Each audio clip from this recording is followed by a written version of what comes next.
கர்த்தருடைய நாமத்துக்கு ஸ்தோத்திரம் உண்டாவதாக. ரட்சிப்பு என்னுடையது. தேவன் எல்லாரையும் ரட்சிக்கிற தேவன்.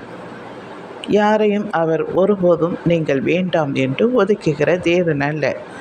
உலகத்தின் பாவத்தை சுமக்கிற தேவாட்டுக்குட்டியானவரே வந்தார். உலகம் முழுவதும் நன்றாக இதில் வசனத்தை கவனிங்கள்.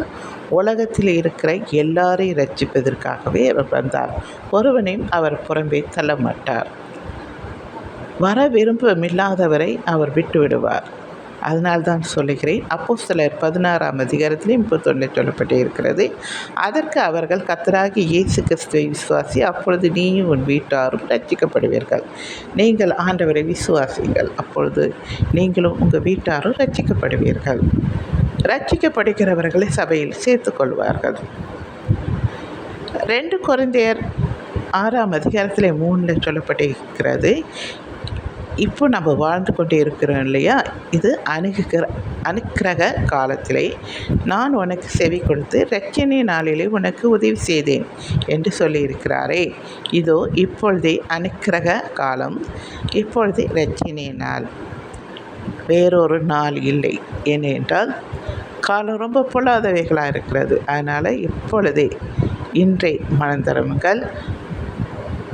அதனால் மனந்திரும்புங்கள், பரலோக ராஜ்யம் சமீபமாக இருக்கிறது என்று சொல்லுகிறேன்.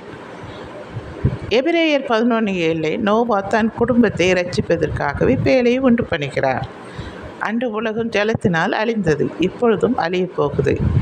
அக்கினிக்கு இரையாக இந்த பூமி வைக்கப்பட்டு இருக்கிறது என்று இயேசு கிறிஸ்து சொல்லுகிறார். இயேசு வரப்போகிறார். அதனால் நம்ம குடும்பத்தை ரட்சிப்பதற்கு நாம் என்ன செய்யணும்? அங்கே நோவா பேழை உண்டு பண்ணது போல் நாம் இங்கே எதை உண்டு பண்ண வேண்டும்? இயேசு கிறிஸ்து ஒவ்வொரு உள்ளத்திலையும் தரித்து கொள்ள வேண்டும். அவர்தான் அந்த ரட்சிப்பு. சரிங்களா? பிறகு 2 கொரிந்தியர் 7:10 சொல்லப்பட்டு இருக்கிறது. தேவனுக்கு ஏற்ற துக்கம் பின்பு மனசாப்படுகிறதுக்கு இடமில்லாமல் ரட்சிப்புக்கு ஏதுவான மனம் திரும்புதலை உண்டாக்குகிறது என்று சொல்லப்பட்டு இருக்கிறது. ரட்சிப்பு என்பது பாவத்தின் பிடியிலிருந்து விடுதலை பெறுவதாகும். இது மீட்பு. இயேசு கிறிஸ்துவின் மூலம் பாவத்திலிருந்து பரிகாரம் செய்யப்பட்டு மனிதன் கடவுளுடன் சமாதானமாக இருக்க வழிவகை செய்கிறது.